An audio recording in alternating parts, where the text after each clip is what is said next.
नमस्कार, मैं डॉक्टर रचना Mehta PG college Dholpur से बोल रही हूँ और आज हम सिंधु सभ्यता के पार्ट 2 का लेक्चर करेंगे। पार्ट 1 के बारे में थोड़ा सा रिकैप। सिंधु घाटी सभ्यता लगभग 3000 ईसा पूर्व में एक बहुत ही महत्वपूर्ण विकसित भारतीय सभ्यता थी, जिसने हमारे इतिहास को वैदिक काल से और पीछे ले जाने का कार्य किया। हमने पिछले जो टॉपिक था, पार्ट 1 जो था, उसमें यह समझने की कोशिश करी कि सिंधु सभ्यता की प्रमुख विशेषताएं क्या हैं। इस जो टॉपिक है आज का वो है हमारा सिंधु सभ्यता की धार्मिक, सामाजिक एवं आर्थिक व्यवस्था, यानी कि उस काल की जो सामाजिक, धार्मिक व आर्थिक व्यवस्था थी वो किस प्रकार से थी, इसे हमें समझना है। तो सबसे महत्वपूर्ण चीज़ है कि हम इस सभ्यता को पुरातात्विक अवशेषों से ही समझ पाए हैं, क्योंकि लिपि को हम अभी तक पढ़ नहीं पाए हैं 100 साल बीतने के बाद भी। तो केवल पुरातात्विक स्रोतों से ही हम उस काल के जीवन को समझने का प्रयत्न कर रहे हैं। जन सामान्य किस प्रकार से रहता था उसको समझने का प्रयत्न कर रहे हैं।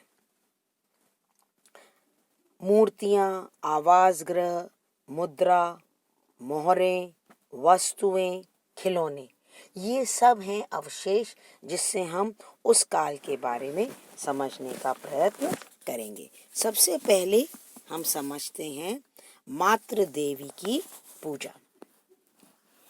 मातृ देवी की जो पूजा है वो हमें मूर्तियों से उसके बारे में पता चलता है।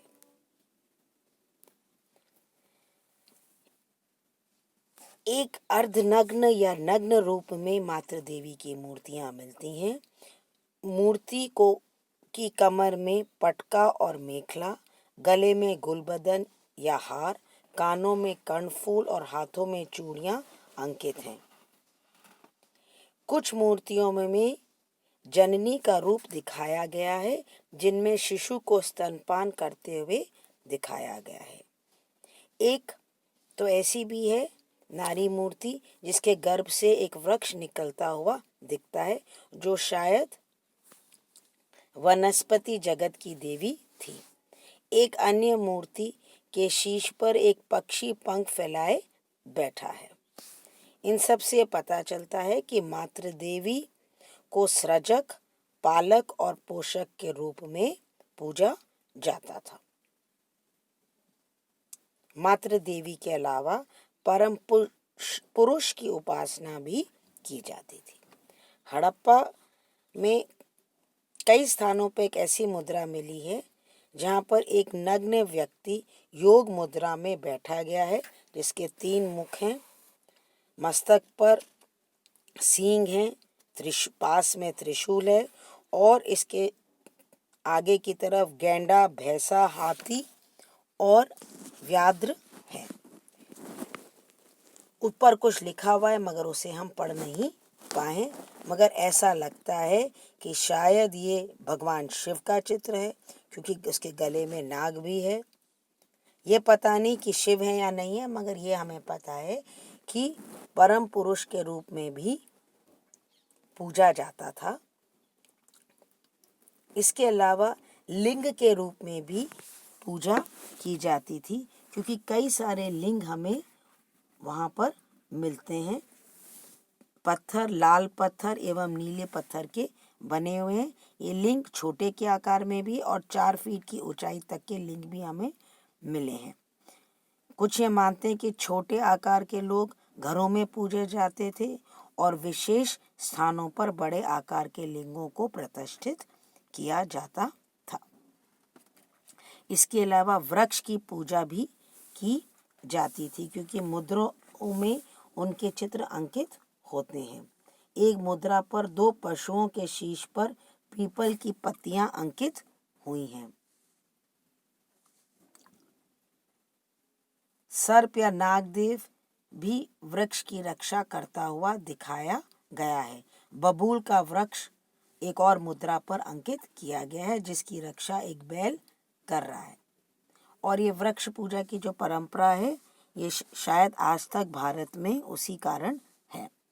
इसके अलावा पशु पूजन भी किया जाता था, जिसमें नाग की पूजा, उसके अलावा हाथी, बाघ, भेड़, बकरी, गैंडा, हिरन, ऊंट, घड़ियाल, गिलहरी, तोता, मोर, मुर्गा, बतख आदि के चित्र हमें मुद्राओं पर मिलते हैं। कुछ पशु आधे मनुष्य और आधे पशु भी दर्शाए गए हैं। इन आकृतियों से ये लगता है कि पशुओं की भी पूजा की जाती थी। मगर जो इंटरेस्टिंग चीज़ ये है कि हमें उससे समय का कोई पूजा स्थल नहीं मिलता है, कोई मंदिर जैसी चीज़ नहीं मिलती है। योग साधना ज़रूर हमें मिलती है मुद्राओं के चित्रों द्वारा, तो शायद पूजा में योग साधना द्वारा की जाती थी। अब हम आते हैं उनके सामाजिक जीवन में। सामाजिक जीवन में हम जानते हैं कि जो परिवार था वो समाज का सबसे छोटा अंग था। इस परिवार में माता पिता, भाई बहन, पुत्र पोत्री, पोता सब साथ रहते थे। मगर ये हम नहीं कह सकते हैं कि परिवार पितरात्मक था या मात्रात्मक था। मगर अगर हम मूर्तियां देखें तो मातृ प्रधान मूर्तियां ज़्यादा लगती हैं, इसलिए शायद ये परिवार मात्रात्मक परिवार था। अगर हम रहन सहन के बारे में देखें तो हमारे को उत्खनन में बहुत सारी डेली नीड्स की चीज़ें मिलती हैं, जैसे कलश, थालियाँ, कटोरी, गिलास, परात, कढ़ाई, प्याली, तस्तरी, घड़ा, चम्मच। और मुद्राओं पर पलंग, कुर्सियाँ, तिपाइयाँ भी दिखती हैं। अधिकांश मूर्तियाँ नग्न हैं, मगर हमें पता है कि वहाँ के लोग कॉटन पहनते थे, शरीर के ऊपर शॉल ढकते थे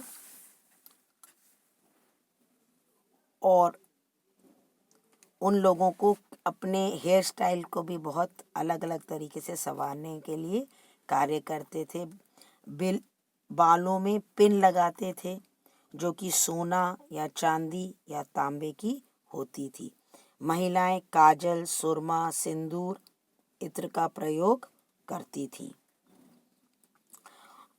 पुरुष और स्त्री दोनों ही आभूषण कई प्रकार के पहनते थे, जैसे कर्णफूल, कंगन, चूड़ियाँ, अंगूठी, करधनी, पायजेब, जो कि सोना, चांदी, तांबा और कांसे से बनी होती थी। अब अगर हम उनके खान पान के बारे में देखें तो ऐसा लगता है कि मछली और भेड़, सुअर, मुर्गे का मांस ये खाते थे। भैंस, बकरी का दूध पीते थे। आमोद प्रमोद की जहाँ तक बात है, बहुत सारे हमें मुद्राएं और छोटे छोटे खिलौने भी मिले हैं जिससे हम उनके बारे में बता सकते हैं। जैसे कि एक मुद्रा पर एक व्यक्ति को व्यायाम करते हुए दिखाया है। सांडों, मुर्गों, तीतर और बटेर को लड़ाया हुआ दिखाया है। धातु की बनी हुई एक नर्तकी की सुंदर मूर्ति मिलती है जो बहुत सजीव है, तो ऐसा लगता है उनको नृत्य में इंटरेस्ट होगा। कई मुद्राओं पर तबले और ढोल की आकृतियाँ मिलती हैं, तो ऐसे लगता है कि संगीत उनको बहुत प्रिय था। जो खिलौने हैं वो भी बहुत तरह के मिले हैं। हाथी का खिलौना, गिलहरी, बतखों का खिलौना, उसके अलावा झुनझुने, सीटियाँ, बैल, जूती, गाड़ियाँ, पशु पक्षियों की आकृतियों के खिलौने भी हमें मिले हैं। जहाँ तक शिक्षा की बात है, जरूर इतना नियोजन हुआ है तो एक विकसित पाठ्यक्रम ज़रूर होगा लिखने पढ़ने का काम होगा। मुद्राएं इतनी सारी हैं तो उन सब के लिए लिखना पढ़ना बहुत ही ज़रूरी होगा।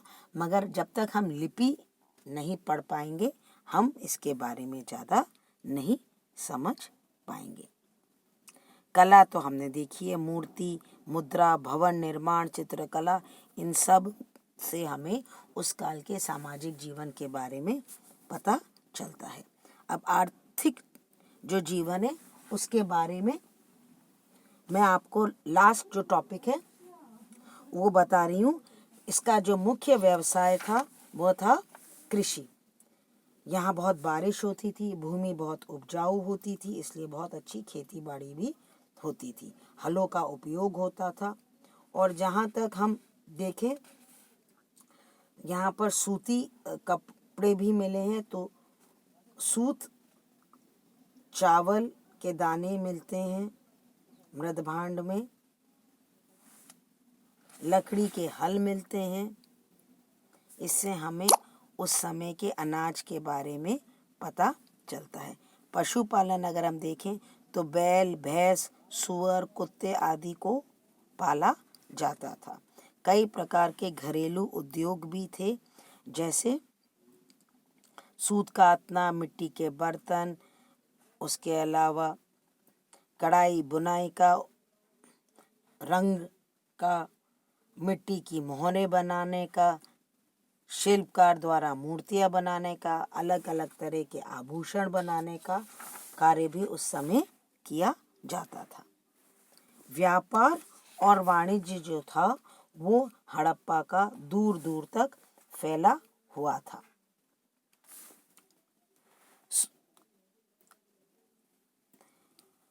न केवल भारत मगर विदेशों में भी इनका व्यापार जाता था। मुद्राओं पर अंकित जहाज के अनुसार हम ये मान सकते हैं कि जहाज़ों का उपयोग होता था।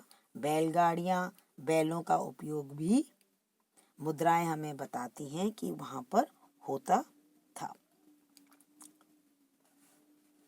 लोथल में एक बहुत बड़ा ही जहाज घाट भी हमें मिला है।